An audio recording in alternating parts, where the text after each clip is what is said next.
Hello everyone, welcome back to our YouTube channel step up जी।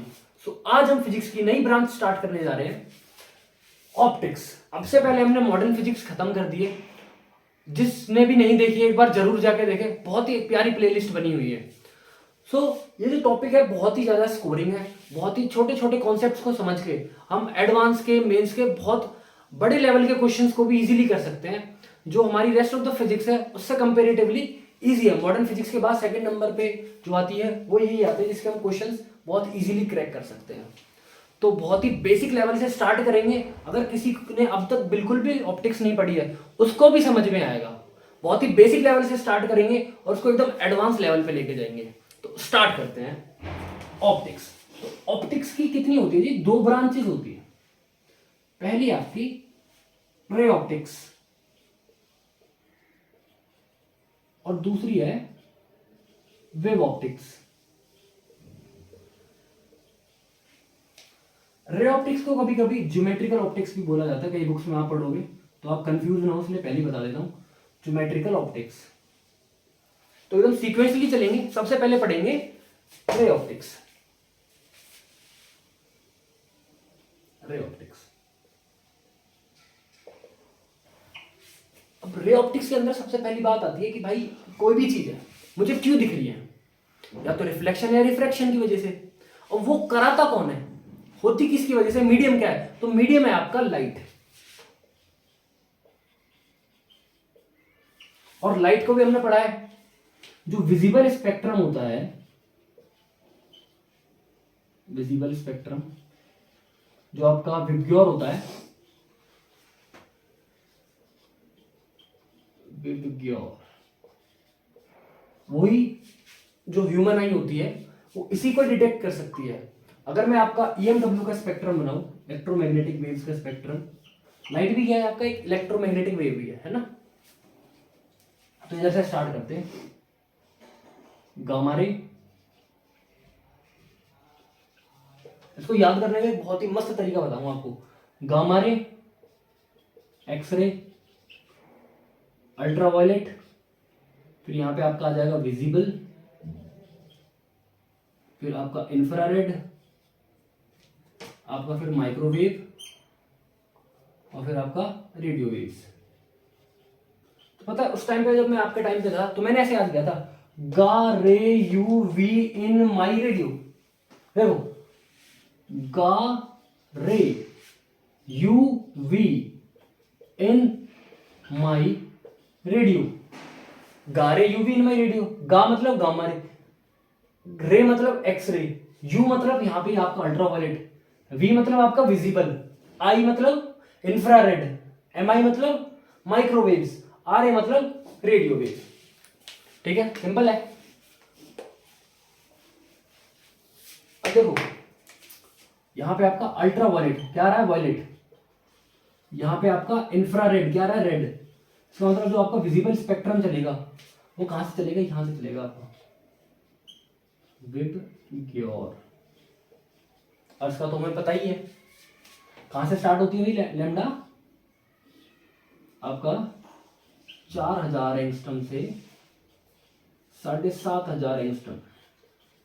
ये वाला lambda होता है, यही हमको क्या होता है? विजिबल होता है ना। तो इस चीजों को आप नोट करते हो ना, नोट्स बनाने बहुत जरूरी है। अभी तो हमको लगता है कि भाई सब कुछ याद रहेगा, लेकिन over a period of time जब हम देखते हैं ना तो वो चीजें हम भूलने लगते हैं। ह्यूमन ब्रेन है ना, तो नोट कर लो।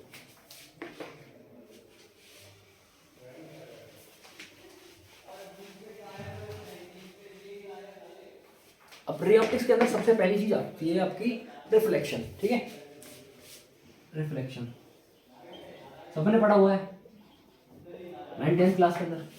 क्या होता है reflection? Bouncing back of light, bouncing back of light with in the same medium, with in the same medium after striking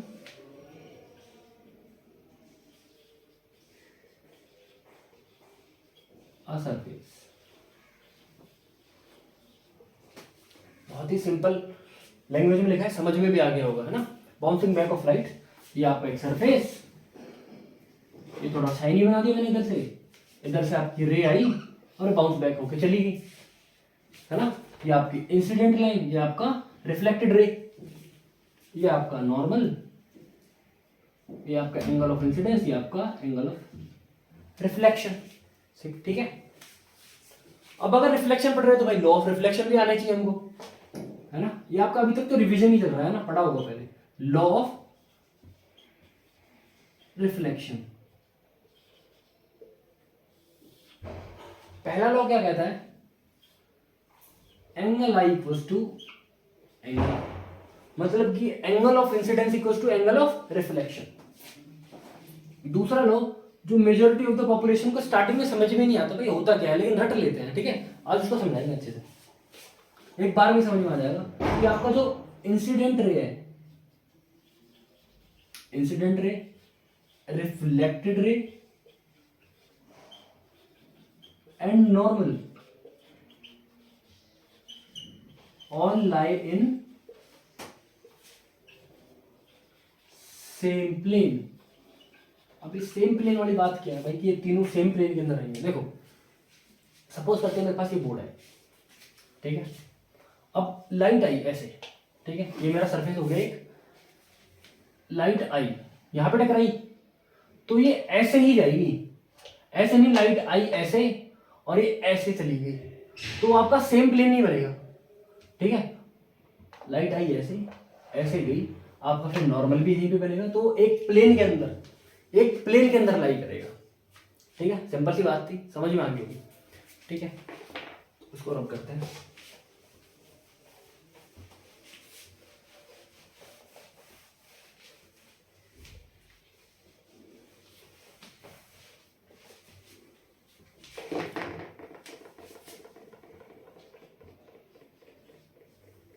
अब एक इंपॉर्टेंट बात और है यार, सब बात करते हैं angle of incidence, angle of reflection, और आप आगे पढ़ोगे रिफ्रैक्शन, है ना। सपोज करते हैं कि मेरे पास ग्लास स्लैब है, ठीक है, लाइट आई, ये आपका डेंसर मीडियम है,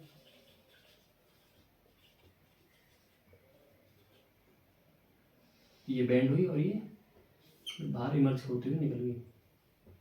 तो यार इसमें कंफ्यूजन होती है, एंगल ऑफ इंसिडेंस किसको ले, एंगल ऑफ रिफ्लेक्शन क्या ले। तो अभी आपका रिफ्लेक्शन वाला केस है, तो रिफ्लेक्शन और रिफ्रैक्शन कंसेप्ट जो आपका एंगल नापने वाला वो सेम ही होगा। हमेशा क्या करना है, नॉर्मल के साथ वाला एंगल। बोलो एंगल ऑफ इंसिडेंस तो क्या होगा, इंसिडेंट रे और नॉर्मल के बीच का एंगल क्या होगा आपका, एंगल ऑफ इंसिडेंस। बोलो रिफ्लेक्टेड एंगल कौन सा होगा, एंगल ऑफ, तो वो क्या होगा, नॉर्मल और रिफ्लेक्टेड रे के बीच का एंगल। अभी यहां पे बात करूं रिफ्रैक्टेड, ध्यान देना, रिफ्रैक्टेड एंगल भी क्या होगा, ये आपका नॉर्मल, ये आपके रिफ्रैक्टेड रे, इसके बीच वाला। अब इसके लिए, इस वाले सरफेस के लिए angle of, sorry, incident ray ये है और रिफ्रैक्टेड ये रे ये है, तो जी ये आपका क्या होगा, ये वाला, ठीक है। और यहाँ पे आपका कौन सा वाला होगा, इमरजेंस वाला, ये वाला, ठीक है। सिंपल बात है, लेकिन कई बार क्या हो जाती है, कंफ्यूजन हो जाती है, छोटी छोटी बात ही ये हमें ध्यान रखनी है, ठीक है।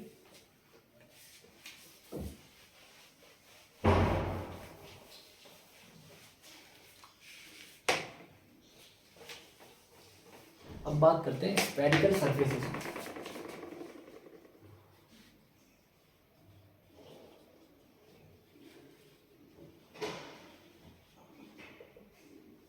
अब आपके पास क्या थी, एक transparent hollow glass, kind of glass की बॉल समझ लो, जो कि हॉलो थी, ठीक है। आपके पास एक ऐसी बॉल थी और आपने इसको ऐसे काट दिया, ठीक है, इधर से, तो आपके पास जो पोर्शन बनेगा, ठीक है, वो कुछ आपको ये वाला पार्ट मिला, देखना ये वाला पार्ट। और मेरे पास दो ऑप्शन थे पॉलिश करने के, कोई भी आप, जैसे आपके पास मिरर भी होता है, ठीक है, जिसमें आप रोज अपने बाल ठीक करते हो, है ना। वो वाला जो मिरर होता है वो आपका पहले ट्रांसपेरेंट ही होता है, उसके पीछे की क्या करी जाती है, पॉलिशिंग।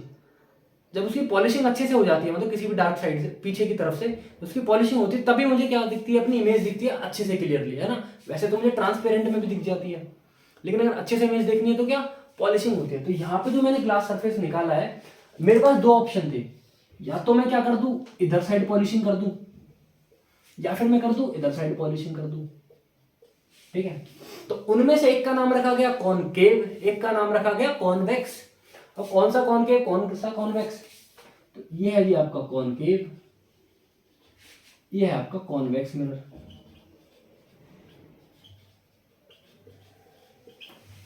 याद कैसे रखना है? चम्मच, सपोज कर लो मेरा हाथ क्या है, एक चम्मच है, ठीक है। तो अगर मैंने बाहर की तरफ पॉलिशिंग की है, ठीक है, केव समझ लो, केव के अंदर जा रहे हो, तो ऊपर की तरफ क्या है, रॉक है, तो उसको आप पॉलिशिंग समझ लो। तो ये वाला कौन सा ग्लास हो गया आपका, कौन सा वाला मिरर हो गया, कॉनकेव। दूसरा वाला कौन सा हो गया, कॉन्वेक्स। अगर आपको चम्मच को उल्टा करके देखोगे, है ना, तो वो वाला कौन सा है आपका, कॉन्वेक्स मिरर। सिंपल सी बात है, ठीक है। अब एक बार समझते हैं कि भाई कॉनकेव मिरर के क्या एप्लीकेशन है और कॉन्वेक्स मिरर के। देखो दोनों इंपॉर्टेंट है अपनी जगह, प्लेन मिरर्स की भी एप्लीकेशन है, ठीक है, दोनों अपनी जगह इंपॉर्टेंट है। अब कॉन्वेक्स मिरर, कॉनकेव मिरर के बारे में पढ़ते हैं सबसे पहले। कॉनकेव मिरर जनरली, अगर मुझे कोई भी चीज मैग्नीफाइड देखनी है, ठीक है, तो मैं यूज करूंगा कॉन्वेक्स, कॉनकेव मिरर का। कैसी देखनी है भाई, मैग्नीफाइड इमेज।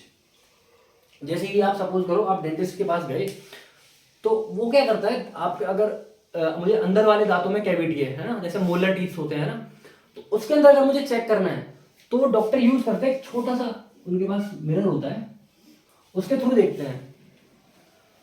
तो उस वो छोटा सा होता है, लेकिन उनको क्या दिखता है, वो बड़ा देखना चाहिए ना, तभी तो उनको पता लगेगा भाई कितनी सीवियर केस है। तो उनको क्या करना है, वो छोटी चीज को बड़ा करना है। तो कैसे होगा भाई, कॉनकेव मिरर से, ठीक है। तो एग्जांपल डालो, डेंटिस्ट, डेंटिस्ट ग्लास, ठीक है। अब वहीं पे बात करें कॉन्वेक्स की, तो कॉन्वेक्स मिरर ऐसा होता है भाई, इसका फील्ड ऑफ व्यू बड़ा होता है ना। एक ऐसा बल्कि क्वेश्चन भी आ चुका है जेईई मेंस के अंदर, आपके पास 3-4 ऑप्शन दे दिए उसने कि भाई कॉनकेव मिरर है, कॉन्वेक्स मिरर है, मेरे पास एक प्लेन मिरर है, तो किसका फील्ड ऑफ व्यू ज्यादा होगा, तो आपका ज्यादा होता है कॉन्वेक्स मिरर का, ठीक है। जो आपका गाड़ी के साइड मिरर्स होते हैं ना, साइड मिरर्स, इसके अंदर आप एग्जाम्पल डाल देना। तो वहां पे क्या होता है, मैं देखना चाहता हूँ कि भाई साइड वाली गाड़ी, कितनी गाड़ियां हैं पीछे, तो मुझे वहां पे फील्ड ऑफ व्यू बड़ा चाहिए, छोटी सी जगह पे मुझे फील्ड ज्यादा चाहिए, है ना, दिखना चाहिए, ताकि मैं पता लगा सकूँ कि मुझे ओवरटेक करना ही नहीं करना, राइट साइड जाना है, लेफ्ट साइड जाना है, तो उस टाइम पे मुझे फील्ड ऑफ व्यू बड़ा चाहिए। तो वो कौन सा काम करता है आपका, कॉन्वेक्स मिरर करता है। आप कभी चाहो ना, तो आप चम्मच को उल्टी करके देखना, है ना, नई चम्मच हो उसमें देखना, तो आपको दिखेगा कि यार छोटी सी इमेज बन रही है मेरी, है ना। तो कौन सा है, कॉन्वेक्स मिरर। आप ऐसे ऐसे भी याद कर सकते हो, ठीक है। अब पढ़ते हैं भाई साइन कन्वेंशन।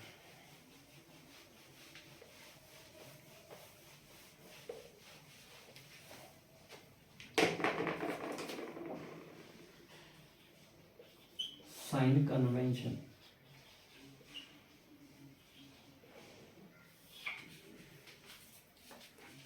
बहुत सारे क्वेश्चंस आते हैं आपके, रे ऑप्टिक्स के थ्रू भी आते हैं, वेव ऑप्टिक्स के भी अंदर आते हैं, रिफ्लेक्शन के भी आते हैं आपके, रिफ्रैक्शन के भी आते हैं। अगर आप जेईई एडवांस के पॉइंट ऑफ व्यू से देखें, तो जो मेजोरिटी ऑफ द क्वेश्चंस होते हैं, अगर मैं रे ऑप्टिक्स की बात करूं, तो आपके रिफ्रैक्शन से आते हैं। तो बहुत सारे बच्चे क्या करते हैं, रिफ्लेक्शन वाले जो टॉपिक है उसको स्किप कर देते हैं। लेकिन बताऊं, जो इसके कॉन्सेप्ट्स होते हैं आपके रिफ्लेक्शन वाले, वही कॉन्सेप्ट आपके रिफ्रैक्शन में लगते हैं। जब आप लेंस से इमेज निकालोगे, है ना, ऑब्जेक्ट किधर पे है, इमेज कहाँ पे बन रही है, और आप एपरेंट हाइट, एपरेंट डेप्थ वाले क्वेश्चंस करेंगे, तो वहां पे यही वाले कॉन्सेप्ट्स लगते हैं, ना। तो छोटे छोटे कॉन्सेप्ट्स को क्या करना है, समझना है अच्छे से। तो उसी में से एक आपका साइन कन्वेंशन। आपको सब कुछ आता है, साइन कन्वेंशन में एक साइन इधर से उधर किया, आंसर गलत, है ना। तो ऐसा नहीं करना है हमें। चलो जी, तो इसके अंदर दो सिंपल से रूल समझते हैं। सबसे पहले रूल, रूल 1 लिखते हैं,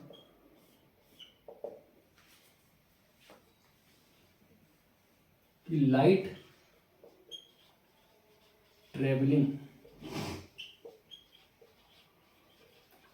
टुवर्ड्स मिरर, ठीक है। जैसे आपका ये कॉनकेव मिरर कोई सा भी ले सकते हो, ठीक है। तो इसकी ये फ्रंट साइड है, तो लाइट अगर इधर जा रही है, क्योंकि लाइट इधर ही कोई जाना पड़ेगा, तभी तो रिफ्लेक्ट होगी आगे, है ना।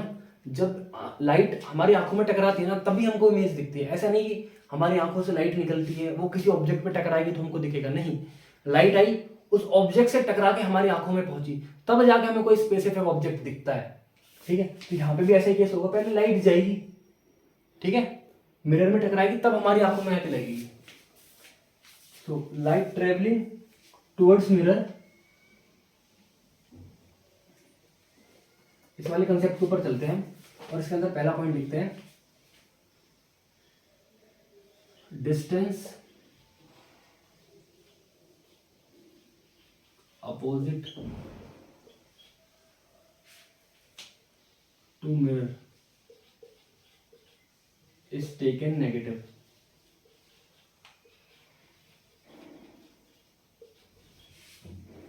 ठीक है, तो इसी का वाइस वर्सा भी हो जाएगा। ठीक है ना, अगर उसके साथ ही लूंगा डिस्टेंस, ठीक है, जैसे आपकी लाइट इसी डायरेक्शन में ट्रेवल कर रही है और मैं डिस्टेंस भी इसी डायरेक्शन में ले रहा हूँ। सपोज करो जैसे जनरली जो मेरा कॉन्केव मिरर है ना वो आपके बनाता है रियल इमेज बनाता है, लेकिन एक केस में वर्चुअल इमेज ही बनाता है जो फोकस पॉइंट से आगे रखी हो ऑब्जेक्ट। तो उस पॉइंट पे जो आपका वी होगा, जो आपका इमेज डिस्टेंस होगा वो क्या होगा, आपका नेगेटिव होगा, सॉरी पॉजिटिव होगा। पॉजिटिव क्यों होगा, क्योंकि आप उस टाइम पे जो डिस्टेंस नाप रहे होगे वो इंसिडेंट रे, जो इंसिडेंट रिफ्लेक्टेड की बात नहीं कर रहा, ध्यान देना, light travelling towards the mirror, यहाँ पे बात करो सिर्फ मैं इंसिडेंट रे की, इंसिडेंट रे की। ठीक है, तो उसी के साथ मैं डिस्टेंस नापूंगा ऐसे करके, तो इसको क्या ले लूंगा भाई, पॉजिटिव। अब वहीं पे मैं बात करूं, मेरा ऑब्जेक्ट रखा है यहाँ पे, जहां अब इसका मुझे डिस्टेंस नापना है, तो कैसे नापूंगा भाई, इधर से इधर की तरफ, तो ये हो जाएगा नेगेटिव हो जाएगा। ठीक है, और वहीं पे बात करूं, आपका भाई एक मिरर है मेरे पास, ठीक है, ठीक है, बताया था मैंने अभी किससे काटा था भाई, एक स्फीयर से काटा था, स्फीयर से काटा था तो भाई इसकी रेडियस भी होगी, तो ये होगी आपका रेडियस, सेंटर ऑफ कर्वेचर। ठीक है, अब इसको आधा कर दो तो आपका बन जाएगा फोकस या फोकल लेंथ। ठीक है, और वहीं पे अगर मैं बात करूं, आपके जो एंड्स है ना, कोई भी मिरर है ना, कॉनकेव कॉन्वेक्स, अगर उनको मैं अगर एक स्ट्रेट लाइन में ड्रॉ करूं तो इसको बोलते हैं आपका अपर्चर। ठीक है, और ये जो लाइन आपकी पास हो रही है कहां से, सेंटर ऑफ द मिरर से, इसको बोलते हैं आपकी प्रिंसिपल एक्सिस, प्रिंसिपल एक्सिस, है ना। तो इन चीजों को भी आप एक जगह नोट कर लो, बहुत काम आने वाली है ना। है तो सिंपल सिंपल चीज, लेकिन ये टर्मिनोलॉजी हमको पता होनी चाहिए कि प्रिंसिपल एक्सिस बोले तो हमें समझ में आ जाना चाहिए, अपर्चर बोले तो भी समझ में आ जाना चाहिए, फोकल लेंथ बोले तो भी समझ में आ जाना चाहिए। ठीक है, अब अपने टॉपिक पे वापस आते हैं, हम क्या कर रहे थे, साइन कन्वेंशन। ठीक है, अगर मैं रे ऑफ लाइट की तरफ टुवर्ड्स डिस्टेंस नाप रहा हूं तो क्या आएगा, पॉजिटिव, उसके अपोजिट जा रहा हूं तो नेगेटिव। अब यहीं पे अगर मैं इसकी फोकल लेंथ नापूंगा तो इसकी फोकल लेंथ कहीं ना कहीं, अगर आपका सेंटर ऑफ कर्वेचर यहाँ पे मान लेता हूँ मैं, इसका सेंटर ऑफ कर्वेचर, तो इसका फोकल लेंथ यहाँ पे होगी, फोकल लेंथ यहाँ पे होगी, तो आप डिस्टेंस कैसे नापोगे, यहाँ से ऐसे, तो क्या होगी भाई, नेगेटिव होगी। तो क्या क्या बोलना है भाई कि जो कॉन्वेक्स है, कॉनकेव है, कॉनकेव की focal length negative, always negative. Concave mirror, ध्यान रखना, कॉनकेव मिरर, मैं इसलिए बोल रहा हूँ, और एक होता है आपका कॉन्वेक्स मिरर, कॉन्वेक्स मिरर की focal length always positive. Positive की देख लेते हैं भाई, ये हो गया आपका कॉन्वेक्स मिरर, यहाँ पे आपका ऑब्जेक्ट रखा है इसी हाइट के ऊपर, ठीक है, उसकी कुछ हाइट है, आपकी लाइट आई, ठीक है, यहाँ पे आपका focal length, sorry focal length तो अंदर ही होगी, तो सेंटर ऑफ कर्वेचर यहाँ पे आपका, फोकल लेंथ यहाँ पे होगी। तो आप देख लो रे ऐसे ट्रेवल कर रही है, फोकल लेंथ कैसे नापूंगा, ऐसे, ठीक है, प्रिंसिपल एक्सिस से नापते हैं, जो आपका सेंटर होता है मिरर का, वहां से डिस्टेंस नापते हैं, तो क्या आएगा आपका, ये पॉजिटिव आएगा, तो फोकल लेंथ क्या आ गया आपकी, पॉजिटिव आ गई। ठीक है, बहुत सिंपल है, एक बार फिर से समझा देता हूँ अगर आपके लिए थोड़ा सा कॉम्प्लिकेटेड लग रहा हो ये, कि भाई मैं पहले चेक करूंगा कि रे कहाँ से ट्रेवल कर रही है, क्योंकि कई बार हो सकता है आपका, मैंने मिरर बनाया है ऐसे और मैं ऑब्जेक्ट को ट्रेवल करा रहा हूँ ऐसे, सॉरी रे को ऐसे ट्रेवल करा रहा हूँ और आपका ऑब्जेक्ट रखा है ऐसे, ठीक है, ये प्रिंसिपल एक्सिस, ऑब्जेक्ट रखा है आपका ऐसे, तो उस पॉइंट ऑफ टाइम पे आपकी रे कैसे ट्रैवल कर रही होगी, ऐसे, है ना। तो वो वाला कन्वेंशन मत यूज कर लेना कि भाई अगर मिरर से लेफ्ट तो नेगेटिव ले लेंगे, मिरर से राइट तो पॉजिटिव ले लेंगे। जैसे हम मैथमेटिक्स के अंदर जो कार्टेशियन होता है ना, कार्टेशियन, वो x axis y axis, Cartesian plane जो होता है, राइट साइड भाई पॉजिटिव ले लेंगे, लेफ्ट साइड नेगेटिव ले लेंगे ना, ऐसा नहीं। हम किसको देखेंगे, डायरेक्शन ऑफ लाइट को, ठीक है। चलो जी, ये बात भी आपको समझ में आ गई होगी। अब बढ़ते हैं अपने नेक्स्ट टॉपिक की तरफ, रे डायग्राम। कोई भी क्वेश्चन आपको सॉल्व करना है बिना रे डायग्राम बनाए आप सॉल्व भी नहीं कर पाओगे ना। सिंपल क्वेश्चंस को तो आप कर लोगे, लेकिन जो अच्छे क्वेश्चन होंगे उनको आप नहीं कर पाओगे। तो स्टार्ट करते हैं, आपका केस 1 सबसे पहले सॉल्व करते हैं कॉनकेव मिरर के लिए, ठीक है। कॉनकेव मिरर,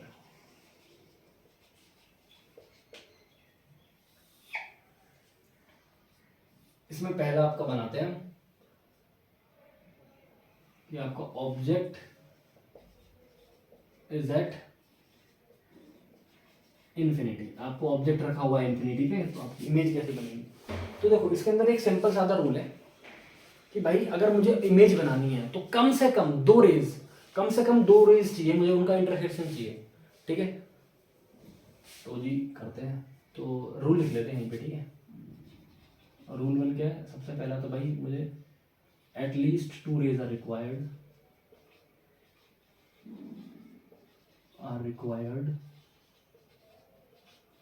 और वो रेज भी कैसी, ठीक है। तो इसी के अंदर भी एक सब रूल लिख लेते हैं, ठीक है, कि भाई आपकी कभी भी ये आपको मिरर हो गया भाई, ठीक है। कभी भी आपकी रे कोई भी अगर प्रिंसिपल एक्सिस से पैरेलल आ रही है तो वो कहाँ पे जाके मिलेगी भाई, फोकस पे। कहाँ से जाके पास होगी, वो फोकस से पास होगी, ठीक है। रे पैरेलल टू प्रिंसिपल एक्सिस को हम करते हैं ray parallel to principal axis will pass through focus, ठीक है। और वाइस वर्सा भी, अगर मेरा ऑब्जेक्ट फोकस पे रखा है तो कहां पे जाके इमेज बनेगी, इन्फिनिटी पे, ठीक है। एंड वाइस वर्सा, ठीक है। दूसरा आपका क्या है कि अगर मेरी कोई भी सेंटर ऑफ कर्वेचर से पास होगी ना तो अनडिफ्लेक्टेड पास होगी, मतलब कहीं पे भी बेंड नहीं होगी। जैसे आपकी कोई भी लाइट आएगी, ठीक है, पैरेलल लाइन, वो भी बेंड होके गई है, ठीक है। लेकिन अगर कोई भी लाइन आपके सेंटर ऑफ कर्वेचर से पास होगी, कोई भी रे, आपका सेंटर ऑफ कर्वेचर, एक रे आई सेंटर ऑफ कर्वेचर और ऐसे ही पास हो जाएगी, ठीक है। और वहीं पे बात करूं मैं, आपकी एक रे ऐसे आई तो ये मिरर से भी ऐसे डायरेक्टली पास हो जाएगी अनडिफ्लेक्टेड। उसका भी रीजन है, क्यों भाई, क्योंकि ये देखो जो आपका ये मिरर का पार्ट है, क्या है ये, सर्कुलर है, स्फेरिकल है, ठीक है। और स्फेयर के अंदर क्या होता है कि जो रेडियस होती है वो कितने का एंगल बनाती है उसके सरफेस के साथ, 90 डिग्री ऑब्वियसली। तो आई गेस समझ में आ गया होगा इस डायग्राम को देख के कि अनडिफ्लेक्टेड क्यों पास होती है। अगर आप ऐसे भी जा रही है तब भी ऐसे ही जाएगी, ऐसे जा रही है तब भी आपकी ऐसे ही जा रही है, ठीक है। तो इसको लिख लेते हैं,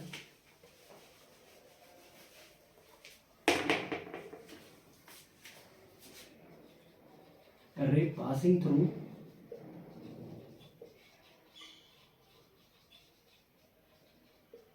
centre of curvature will pass undeflected, ठीक है। अब अपने पहले केस पे आते हैं कि आपका ऑब्जेक्ट रखा हो इन्फिनिटी पे, तो आपका पहले रूल से क्लियर हो रहा है, ठीक है। तो मैंने भाई बनाया कॉनकेव मिरर, थोड़ा बड़ा बनाते हैं अच्छे से, ठीक है, मेरे पास स्पेस बहुत है। कॉनकेव मिरर, ये आपकी पॉलिशिंग होगी बाहर की तरफ, और आपकी क्या है प्रिंसिपल एक्सिस पे आपका मैंने इन्फिनिटी पे रख दिया, ऑब्जेक्ट कहीं पे दूर रखा है, ठीक है, ये इन्फिनिटी, और आपका यहाँ पे कहीं ऑब्जेक्ट रखा है, और ये आया भाई रे आई आपकी पैरेलल, कहाँ से पास होगी भाई, फोकस से, ठीक है। आपकी एक और रे आई इसी ऑब्जेक्ट के थ्रू,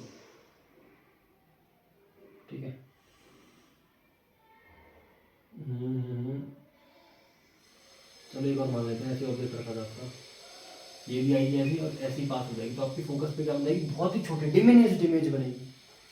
ठीक है, क्योंकि आपका ऑब्जेक्ट बहुत दूर रखा है तो क्या बनेगी, डिमिनिश्ड इमेज बनेगी जो ऑब्जेक्ट की थी। ठीक है, ये आपका पहला रूल बहुत सिंपल इजीली समझ में आ गया होगा, इसका उल्टा भी ऐसा ही होना है। अब सेकंड है आपका, object is at centre of curvature. Curvature तो ये बनाते हैं, ये रहा आपका मिरर, कॉनकेव मिरर, ये आपकी प्रिंसिपल एक्सिस, ये आपका सेंटर ऑफ कर्वेचर, थोड़ा ज़्यादा दूर बना दी, पास में बनाते हैं, ये आपका सेंटर ऑफ कर्वेचर, ये आपका फोकस। ठीक है, पैराबोलिक सा क्यों लग रहा है ना, पैराबोलिक नहीं है, पार्ट है स्फीयर का ही। तो आपको यहाँ पर दिया मैंने ऑब्जेक्ट, सबसे पहले क्या होगा भाई, आपकी ये भी पैरेलल, ये हुई पास फोकस से, और ऐसे चलेगी। मुझे एक रे और चाहिए, एक रे और चाहिए, एक रे और चाहिए, कैसे निकालेंगे भाई, पास कर देते हैं भाई, कहाँ से, ऐसे पास कर दी,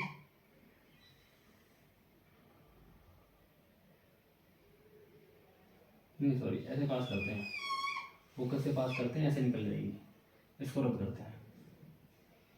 ठीक है, जो नोन है उसी के थ्रू जाएंगे, ज़्यादा बेटर रहेगा, डायग्राम भी अच्छा समझ में आएगा हमें, और ये डायग्राम भी अच्छा दिखेगा। तो एक समोट जाके यहाँ पे मिलेगी, तो आपकी इमेज बन गई। तो पता है यहाँ पे एक चीज़ ऑब्जर्व करने वाली है, कि ऑब्जर्व भी करने वाली है, नोट करने वाली भी है, कि जो आपको ऑब्जेक्ट की साइज होगा ना, वही एग्जैक्ट साइज यहाँ पे बन रहा होगा। इन्वर्टेड इमेज बन रही है, इन्वर्टेड इमेज बन रही है, क्योंकि ध्यान रखना, जब भी आपकी इन्वर्टेड इमेज बनेगी, इन्वर्टेड इमेज का मतलब है आपकी रियल इमेज बन रही है। स्टार मार्क लगा के पॉइंट में लिख लो भाई, इन्वर्टेड इमेज मतलब रियल इमेज बन रही है मिरर के केस में। ठीक है, और क्या बन रहा है इस वाले केस के अंदर, ये जो object at the centre of curvature की जो आपकी हाइट ऑफ ऑब्जेक्ट है और हाइट ऑफ इमेज है, दोनों की दोनों क्या रहनी है, सेम रहनी है। ठीक है, अब अपने थर्ड केस पे जल्दी जल्दी बढ़ते हैं। ठीक है, ये सिंपल चीजों पे टाइम वेस्ट नहीं करना है ना। चलो इसको रन करते हैं, रूल्स को मिटा ही देते हैं। अब आते हैं आपका थर्ड पॉइंट पे, object is beyond F, F के सॉरी बियॉन्ड सी लिखते हैं, सी से दूर रखा हुआ है। ठीक है, तो भाई आपका ये बना दिया मैंने मिरर, ये आपकी प्रिंसिपल एक्सिस, ये आपका फोकल, ये आपका सेंटर ऑफ कर्वेचर, यहाँ पे कहीं आपका रखा ऑब्जेक्ट। तो बनाते भाई, तो पहले पैरेलल भेज दो, तो पास हो गया भाई आपका फोकस से। ठीक है, कोई दिक्कत नहीं। अब क्या करते हैं, इसको पास करते हैं सेंटर ऑफ कर्वेचर, तो जैसे आएगी वैसे ही जाएगी। ठीक है, तो ये आपका कहीं यहाँ पे बन रहा है, आपको इमेज आई और ये आपको ऑब्जेक्ट। तो यहाँ पे क्या नोट करने वाली चीज है, तो रियल बन रही है इमेज, रियल। ठीक है, दूसरी चीज क्या है कि भाई आपका डिमिनिश्ड, रियल इन्वर्टेड, डिमिनिश्ड बन रही है, आपकी छोटी बन रही है। किस किस के बीच में बन रही है, सेंटर ऑफ कर्वेचर और फोकल के बीच में बन रही है। अब इसका वाइस वर्सा भी हो सकता है, क्या हो सकता है भाई, जो आपका फोर्थ पॉइंट है क्या, कि object is between centre of curvature and focal, focal length है फोकस। ठीक है, तो आपका बनाते हैं भाई, ये आपका मिरर कॉनकेव, ये आपकी प्रिंसिपल एक्सिस, ये आपका फोकस, ये आपका सेंटर ऑफ कर्वेचर। अब आपको ऑब्जेक्ट रख दिया भाई यहाँ पे। ठीक है, ओ फिर से दो रूल पता है मुझे भाई, कौन सा वाला, कि एक तो पैरेलल लाइन भेजेंगे, एक सेंटर ऑफ कर्वेचर से भेजेंगे, भेज देते हैं।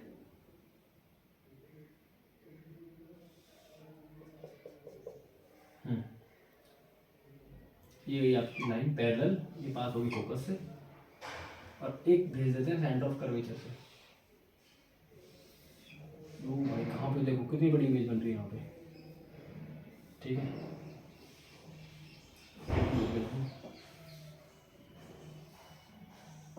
इन्वर्टेड इमेज बन रही है ना। इन्वर्टेड मतलब फिर से क्या है आपकी रियल इमेज और मैग्नीफाइड इमेज, ठीक है। चलो अब एक केस और बच रहा है आपका, फिफ्थ पेज, कि भाई आपकी ऑब्जेक्ट कहाँ पे रखा है, वो रखा है भाई फोकल लेंथ के भी अंदर, है ना। पोल और फोकल लेंथ के बीच में रखा हुआ है, तो ऑब्जेक्ट इज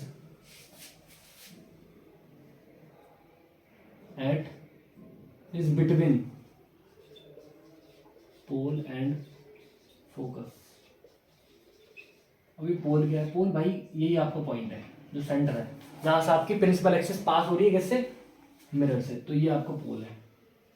तो आपका फिर से क्या बना दिया भाई, मिरर बना दिया, ठीक है ना। यहाँ पे आपका फोकस, यहाँ पे आपका सेंटर ऑफ कर्वेचर, तो यहाँ पे आपका कहीं रखा हुआ है ऑब्जेक्ट, ठीक है।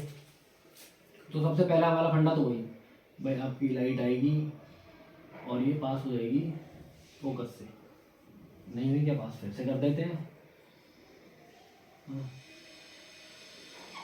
ये पास हो गया आपकी फोकस होगी वही दिख रही है, ये आपको ऑब्जेक्ट। दूसरा केस क्या था भाई, सेंटर ऑफ कर्वेचर वाला, याद आ रहा होगा, सेंटर ऑफ कर्वेचर।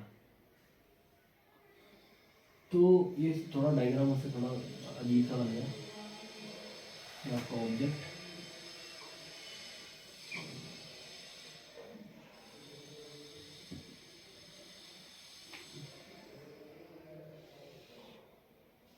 आपका सेंटर ऑफ कर्वेचर, आपका फोकस, ठीक है। ये पहली रे आई आपकी कहाँ से निकल गई भाई, फोकस से। दूसरी रे आपकी सेंटर ऑफ कर्वेचर से। जब आप इनको मिलाओगे तो ये एक्चुअली नहीं मिलेंगे, अपीयर्स टू मीट होगी, है ना। इसलिए मैंने डॉटेड लाइन से दिखाया है, देखा ना, सीधी इमेज बनी है, इरेक्ट, इन्वर्टेड नहीं है, इरेक्ट, इरेक्ट है ना। ये आपका क्या हो गया, इमेज। और क्या बनी है भाई, मैग्नीफाइड बनी है।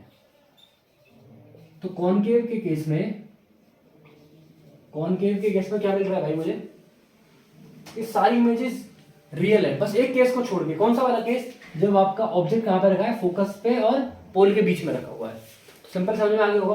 अब बढ़ते हैं भाई कॉन्वेक्स के थ्रू, ठीक है ना। जिसके सिर्फ 2 डायग्राम है ना, उसके कितने थे, उसके 5-6 है ना, इसके सिर्फ 2 है। सबसे पहला क्या भाई, सबसे पहले तो मिरर बना दिया, कॉन्वेक्स मिरर बना दिया, और यहाँ पे आपका रख दिया, ऑब्जेक्ट रखा है आपका इन्फिनिटी पे, ठीक है, इन्फिनिटी पे। ऑब्जेक्ट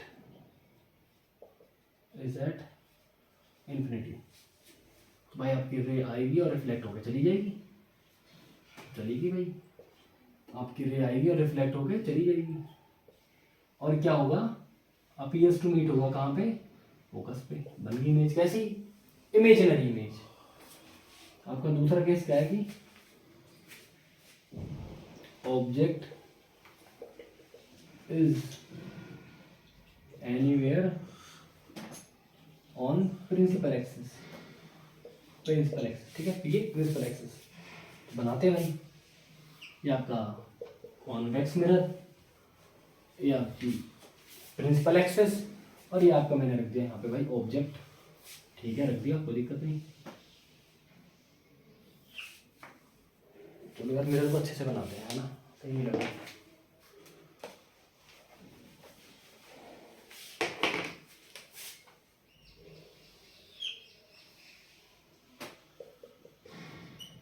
सबसे पहले कौन सी रे भेजेंगे भाई, पैरेलल, पैरेलल रे भेजिए, और ये कहाँ पे होगी, ये रिफ्लेक्ट होके समवेयर फोकस पे लगेगी, ठीक है। ये आपका सेंटर ऑफ कर्वेचर। अब एक रे जाएगी आपकी और सेंटर ऑफ कर्वेचर से पास होगी, ठीक है ना। हैंड डायग्राम है, थोड़ा ऐसे ही बनेगा, लेकिन आप समझ ही हो गया ना क्या करना चाह रहा हूँ यहाँ पे, कि आपका सेंटर ऑफ कर्वेचर से एक रे आई और एज ही चली गई, और ये मुझको ऐसे डॉटेड लाइन से और ये आपकी कहाँ पे मीट हो रही है भाई, यहाँ पे मीट हो रही है। तो आपकी कहाँ पे बन गई इमेज, आपकी इमेज यहाँ पे बन गई। देखो डिमिनिश्ड इमेज बन रही है, ठीक है। आप किसी भी केस में देख लो आपको छोटी ही इमेज मिलेगी, इसलिए इसका एरिया ऑफ व्यू क्या होता है, ज़्यादा होता है, ठीक है। तो भाई आगे बढ़ते हैं, ठीक है। अब इसके अंदर आता है आपका मिरर फॉर्मूला, जो बहुत ज़्यादा यूज होता है। मिरर फॉर्मूला क्या होता है भाई, 1/f equals to 1/v plus 1/u, ठीक है। कॉनकेव के लिए फोकल लेंथ क्या होगी, कॉनकेव के लिए नेगेटिव, कॉन्वेक्स के लिए पॉजिटिव। क्यों होती है पता है, डिस्कस कर चुके हैं, ठीक है। अब एक चीज और इसके अंदर यूज होती है जो कि आपका मैग्निफिकेशन। मैग्निफिकेशन नाम से ही पता लग रहा है कि भाई मुझे जो इमेज मिल रही है वो कितनी बड़ी है या कितनी छोटी है। अगर बड़ी है तो मैग्निफिकेशन की वैल्यू ग्रेटर देन 1 होगी, छोटी है तो मैग्निफिकेशन की वैल्यू लेस देन 1 होगी। तो क्या होती है magnification, HI/HO, height of image upon height of object. और इसको यहां से कैसे रिप्रेजेंट करते हैं, -v/u से भी। v क्या है आपका इमेज डिस्टेंस, u क्या है आपका object distance, f is your focal length, v is your image distance, u is your object distance.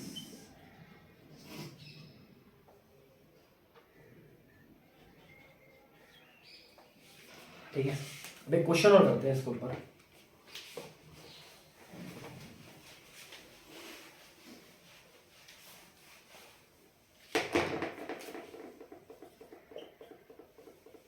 तो आपके पास एक कॉन्वेक्स मिरर है, ठीक है, जिसकी इन्होंने फोकल लेंथ दे रखी है f। और क्या दे रखा है कि भाई जो आपका इमेज बन रही है वो 1/nth टाइम ऑफ ऑब्जेक्ट है।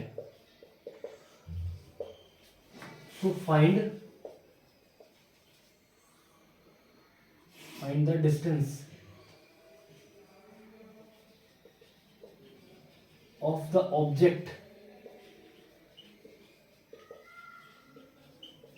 From mirror. सिंपल क्वेश्चन है, ट्राई करते हैं, ठीक है। तो क्या दे रखा है भाई, आपको एक कॉन्वेक्स मिरर दे रखा है। कॉन्वेक्स कैसा भाई, ऐसा होता है कॉन्वेक्स को, ठीक है।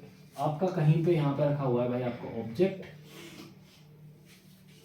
और इन्होंने क्या बोला है कि आपकी कहीं यहाँ पे इमेज बनी हुई है।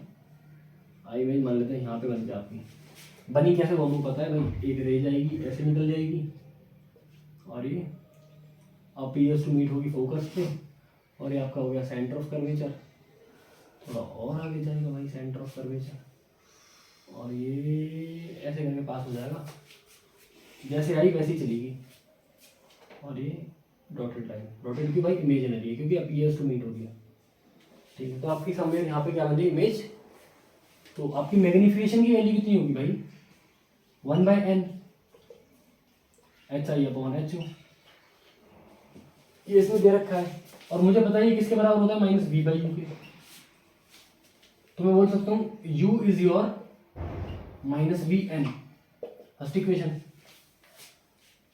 और आपको अभी मिरर फॉर्मूला बताया है 1/f equals to 1/v plus 1/u। आपको u निकालना है तो आपको v की वैल्यू पुट करनी पड़ेगी, तो v की वैल्यू पुट कर देते हैं। v is your -u/n, put करते हैं 1/f equals to v is your -u/n plus 1/u।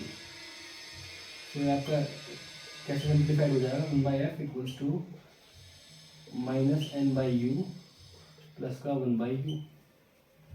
क्या दिख रहा है, क्या दिख रहा है, मुझे दिख रहा है कि भाई 1/f जो होगा उधर से 1/u कॉमन कर लेते हैं, और यहाँ पे आपका बन जाएगा ये 1 - n, राइट। तो इधर से मुझे u क्या दिख रहा है, u इज क्या हो जाएगा आपका f 1 - n।